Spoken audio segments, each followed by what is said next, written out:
Muito bem, pessoal. Vamos agora estudar a lei do RPPS aqui do município de Canoas, a Lei 5082 de 2006, que trata do RPPS. O que significa essa sigla RPPS? Regime Próprio de Previdência Social. Os servidores públicos concursados, ocupantes de cargos efetivos, como vocês que vão passar no concurso de Canoas, têm um sistema próprio de previdência, que é o RPPS. Ao contrário dos trabalhadores em geral, que estão no regime geral de previdência. O regime geral de previdência, o RGPS, é aquele que o INSS é responsável pela gestão. Então, nesta lei, nós vamos estudar os direitos previdenciários dos servidores do município de Canoas. Basicamente isso, essa lei que passou por algumas alterações após a reforma da Previdência de 2019. Em 2020, então, nós tivemos algumas pequenas alterações e esta aula, claro, já está atualizada com todas as alterações da lei. Bom, foi reestruturado, então, no ano de 2006 já existia o RPPS e essa lei reestruturou aquilo que já existia. E nós temos aqui, então, o Fundo de Aposentadoria dos Servidores, chamado FAPEC, e nós vamos ver as regras de funcionamento do Fundo Previdenciário e da Previdência Social dos servidores. O artigo 2º já começa falando, então, que o FAPEC, este fundo, tem como finalidade assegurar o gozo dos benefícios previstos nesta lei a serem custeados pelo município e pelos participantes e beneficiários. O que está dizendo aqui? Esse FAPEC, esse fundo é uma caixa onde eles colocam dinheiro.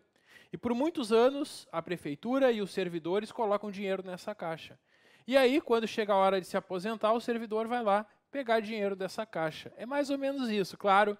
Isso é uma forma simples e coloquial de explicar o que é a Previdência. A gente coloca dinheiro no fundo previdenciário e é deste fundo que sai o pagamento das aposentadorias. É essa ideia do artigo 2º, apresentando então o FAPEC, o Fundo Previdenciário. O FAPEC, que é administrado pela Canoasprev. Canoasprev é o Instituto de Previdência e Assistência dos servidores aqui de Canoas, é uma autarquia do município que tem personalidade jurídica própria e autonomia financeira e administrativa. Esse quadrinho resume, então, o FAPEC, o Fundo de Aposentadoria, e o Canoasprev. E eles podem perguntar na prova qual é a natureza do Canoasprev. É um órgão público? Não. É uma fundação? Não. É uma empresa pública? Não. É uma sociedade de economia mista? Não. Canoasprev é uma autarquia do município, é uma entidade autárquica com a sua personalidade e a sua autonomia financeira e administrativa.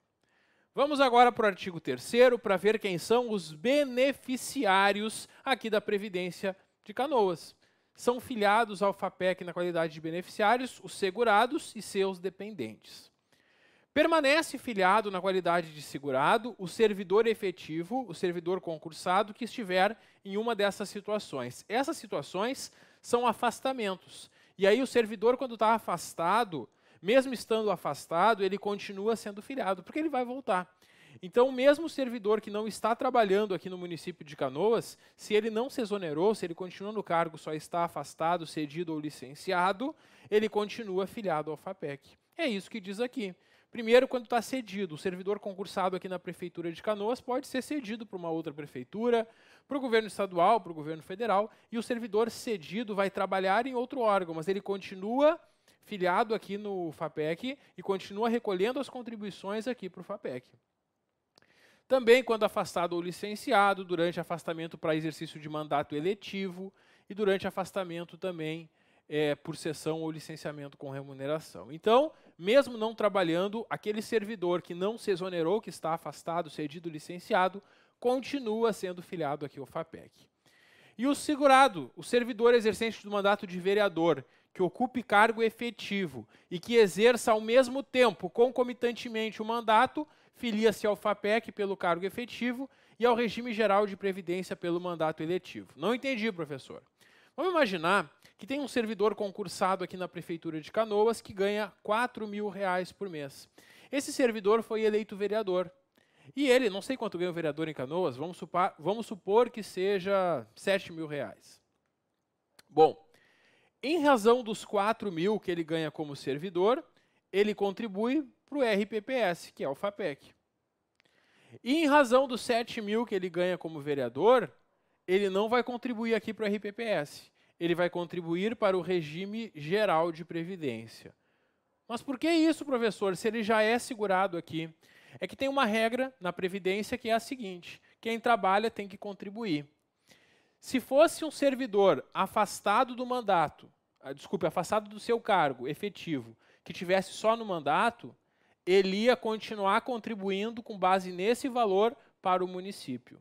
É o que acontece com o servidor eleito deputado, por exemplo. O servidor eleito deputado, ele se afasta do cargo e trabalha como deputado, mas continua contribuindo para o município como se fosse servidor. Nesse caso, como ele está afastado do cargo e está exercendo o mandato político, ele tem uma contribuição só aqui para o Fundo de Canoas. Na segunda situação, que é o parágrafo único, que ele é vereador e é servidor e está trabalhando nos dois e recebendo nos dois, nesse caso, ele continua no regime próprio pelo cargo e, em razão do mandato de vereador, ele vai contribuir para o regime geral de previdência. É isso. Essa é a regra do parágrafo único. E o artigo 5º prevê que o servidor efetivo concursado, que seja requisitado da União, Estado, Distrito Federal ou outro município, permanece filiado ao regime de origem. Como assim? Um servidor público estadual vem cedido para trabalhar aqui em Canoas. Ele continua sendo servidor estadual. Ele vai continuar recolhendo as suas contribuições para o Instituto de Previdência do Estado. Ele não vai contribuir aqui. Assim como o servidor aqui de Canoas, que é cedido para trabalhar em outro lugar, permanece filiado ao FAPEC, o servidor que vem de fora cedido para Canoas permanece filiado no lugar de onde ele veio, no regime de origem. É essa a lógica. Maravilha. Bom, vamos ver então quem são os segurados. O artigo 6º nos traz os segurados aqui do FAPEC. Servidor ativo, ocupante de cargo efetivo, pertencente aos quadros do Executivo, que é a Prefeitura, e suas autarquias e fundações, e o Legislativo, que é a Câmara de Vereadores. É isso. Executivo, Legislativo, autarquias e fundações estão aqui no regime próprio de previdência. Também é segurado do FAPEC o servidor inativo que se aposentou no cargo efetivo. E também os pensionistas, os que recebem pensão por morte de servidores efetivos. Então, na verdade, eu só preciso entender uma coisa. É segurado do RPPS quem ocupa cargo efetivo ou quem recebe aposentadoria ou pensão em razão de cargo efetivo. E o que eu tenho que saber para a prova para não cair em pegadinha? Quem que não é filiado no regime próprio de previdência? Sabe quem que não é, mesmo trabalhando para o município de Canoas? Ocupantes de cargo em comissão, os CCs, aqueles que não fazem concurso para ingressar. O ocupante de cargo em comissão não é filiado ao regime próprio de previdência. Ele é filiado ao regime geral de previdência, assim como trabalhadores temporários. Os temporários são aqueles contratados emergencialmente. E os empregados públicos, aqueles que são regidos pela CLT. Por exemplo, quem trabalha na Fundação Municipal de Saúde de Canoas é regido pela CLT. E aí não entra aqui, mesmo sendo concursado, não entra nesse conceito, porque não ocupa cargo efetivo, ocupa emprego. E só é filiado aqui no RPPS de Canoas quem ocupa cargo efetivo na prefeitura, na Câmara, autarquia ou fundação de direito público.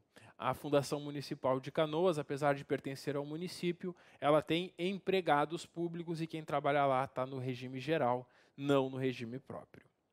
Muito bem. Aí nós temos aqui que, para efeitos do plano de custeio, os segurados do Canoas Prev, que é o Instituto de Previdência aqui do município, se dividem em dois grupos. Primeiro grupo, de responsabilidade financeira do município, que é os servidores que entraram até 31 de março de 98. Segundo grupo, quem ingressou a partir do dia 1º de abril de 98. 1º de abril, parece até que é piada, né? Do dia da mentira, do dia do bobo, né? Mas é verdade. Tem dois grupos. Professor, faz diferença para mim, enquanto servidor, ser do grupo 1 ou do grupo 2? Não. Isso aqui é para mera questão de ajuste financeiro do Fundo de Previdência. Por quê? Até 31 de março de 98, a gente tinha uma regra, a legislação mudou acerca da Previdência, E a partir de 1º de abril a gente tem uma nova regra. Então quem entrou até aqui vai estar no fundo pela antiga regra. E quem entrou após 1º de abril de 98 está no fundo da nova regra. E a esperança do município é que daqui a muitos anos não tenha mais ninguém no grupo 1, estejam todos no grupo 2.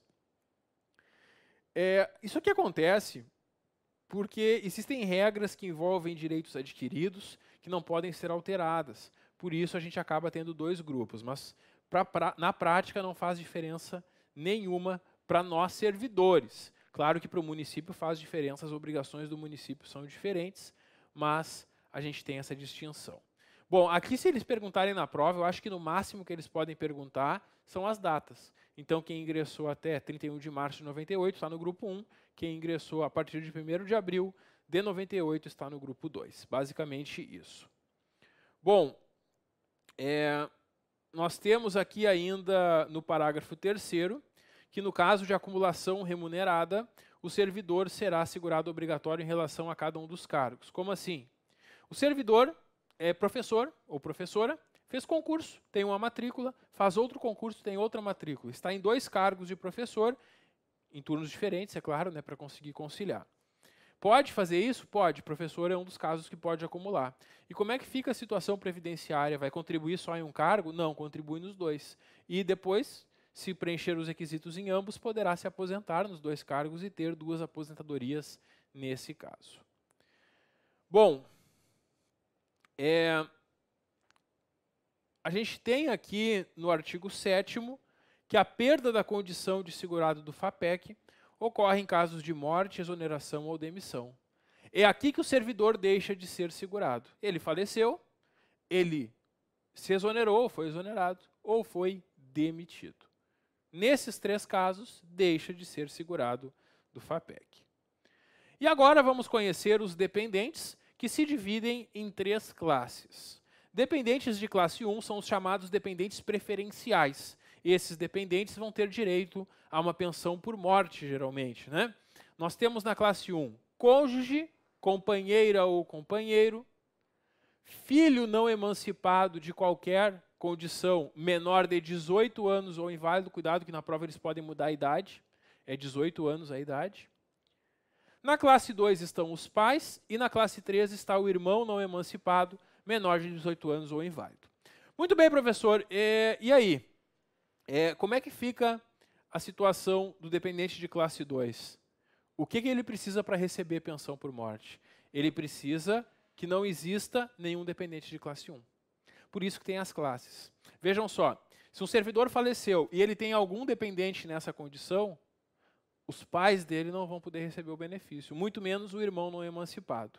Então é isso que nós temos aqui na classe 1. Cônjuge, companheiro ou companheiro, filho não emancipado, menor de 18 ou inválido, são os preferenciais. E eles, se tiverem direito à pensão, vão dividir entre eles, né? Tantos quantos forem, vão dividir aquele valor. Se tiver só um, fica com tudo, se tiver mais de um, divide. Se não tiver nenhum da classe 1, aí os pais da classe 2 podem se habilitar. E se não tiver nenhum da classe 1 nem da classe 2, aí o irmão não emancipado, menor de 18 ou inválido de qualquer idade, poderá se habilitar. O parágrafo 1º prevê que a dependência econômica das pessoas do inciso 1, da classe 1, é presumida. Como assim presumida? Não precisa provar. Cônjuge, companheira, companheiro, filho, não precisa provar que depende financeiramente do servidor que faleceu. Tem direito à pensão de qualquer forma. Já os de classe 2 e os de classe 3, primeiro só terão direito se não tiver nenhum de classe 1. E, além disso, vão ter que comprovar que dependiam economicamente daquele servidor falecido. O parágrafo 2º prevê que a existência de dependente em qualquer dos incisos exclui dos incisos sequentes. Quer dizer, se tiver algum da classe 1, os da classe 2 e 3 não têm direito. É isso que está dizendo o parágrafo 2º. Companheiro ou companheira é a pessoa que, sem ser casada, mantém a união estável com segurado ou segurada. Porque aquela pessoa que já é casada e tem um caso extraconjugal, uma relação extraconjugal, que a gente popularmente chama de amante, com outra pessoa, não se enquadra como companheiro ou companheiro. Companheiro ou companheira é aquela pessoa que não é casada e está em união estável. A união estável, conforme o parágrafo 4º, é aquela verificada entre homem e mulher como entidade familiar, quando forem, olha aqui, solteiros, separados judicialmente, divorciados ou viúvos. Ou tenham prole em comum enquanto não se separarem.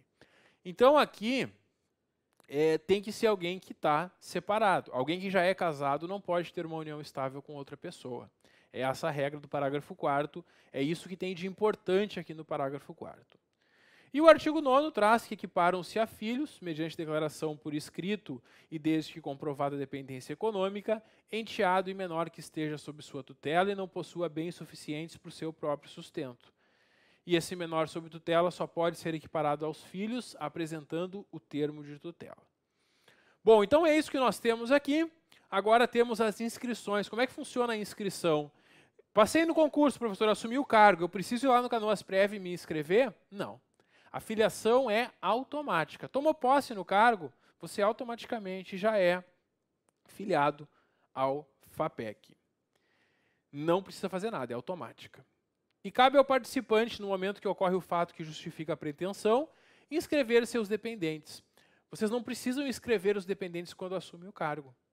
Pode ser só no momento de um benefício. Pode ser só quando o servidor falece que os próprios dependentes vão lá fazer a inscrição. E aqui estão os documentos necessários para fazer a inscrição, conforme sejam cônjuge, filhos, companheira, companheiro, enteado ou equiparado a filho. Para cônjuge e filhos, vai levar a certidão de casamento e de nascimento. Para o cônjuge de casamento e filhos de nascimento, óbvio. Companheira ou companheiro, documento de identidade e certidão de casamento com averbação da separação judicial ou divórcio, quando um deles já foi casado, ou de óbito, se for o caso. Por que isso? Se um dos dois já foi casado e é viúvo ou separado, divorciado, tem que trazer esse comprovante. Se os dois são solteiros, não precisa. Enteado, certidão de casamento e a certidão de nascimento. Nesse caso, precisa das duas, né? Porque o enteado não é filho do padrasto, né? Então, precisa comprovar que é filho de quem está casado com o servidor. Equiparado a filho, documento de outorga de tutela ao participante e certidão de nascimento do dependente. Para os pais, certidão de nascimento e documentos de identidade, e para o irmão, a certidão de nascimento. Esses são os documentos, então, para se habilitar como dependente de algum servidor. Deve ser apresentada a declaração de não emancipação quando for o menor de 18 anos, porque o menor de 18 anos que se emancipa não terá direito. Então, ele vai ter que declarar que não é emancipado, sob pena de fraude, né, sob pena de ser responsabilizado depois de ter que devolver. E para comprovar a dependência econômica, como é que eu vou comprovar que eu dependo financeiramente daquele servidor que faleceu para poder receber uma pensão por morte? Bom, já vimos que os dependentes de classe 1 não precisam provar. Cônjuge, companheiro, filhos, não precisam provar. Quem tem que comprovar essa dependência econômica vai ser, conforme o caso, pais ou irmão, né? E aqui vai ser necessário pelo menos 3 desses documentos. 3 desses documentos, pelo menos, comprovando aquela dependência. E aí tem várias situações aqui, vou deixar para vocês fazerem a leitura. Até pode aparecer em prova. Não é muito comum que caia, mas eles até podem perguntar quais dos documentos a seguir são necessários, né, ou podem ser apresentados para comprovar a dependência. Por isso é bom, pelo menos uma vez, fazer a leitura dessa lista. O parágrafo 4º nos traz que qualquer fato superveniente... Peraí, o que é um fato superveniente? É um fato que acontece depois. Depois do quê? Da filiação do participante. Então, eu me filiei lá, eu passei no concurso, assumi o cargo, estou filiado e eu inscrevi meus dependentes. Qualquer coisa que acontece depois que muda a situação dos meus dependentes, eu tenho que comunicar de imediato para o Canoasprev, mediante requerimento. Por quê? Para evitar que algum deles receba indevidamente o benefício futuramente. Então, tudo que envolve, todos os fatos supervenientes que implicam exclusão ou inclusão de dependente, tem que ser comunicados.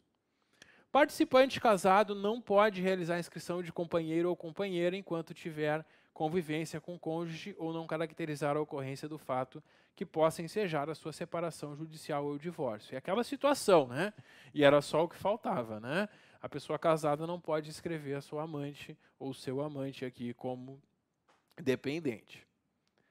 Bom, no artigo 12, nós temos que se ocorre o falecimento do participante sem que tenha sido feita inscrição de dependente, cabe a este promovê-la por si ou por representantes para receber parcelas futuras. E os pais ou irmãos deverão comprovar que não existem dependentes preferenciais mediante declaração firmada perante o Canoasprev. Quando os pais ou o irmão vão lá se habilitar, eles vão fazer uma declaração dizendo, olha, declaramos que não existe nenhum dependente de classe 1 e por isso nós estamos aqui buscando essa pensão. O próximo capítulo fala sobre custeio. Aqui nós vamos ver de onde é que sai o dinheiro para manter o RPPS em funcionamento.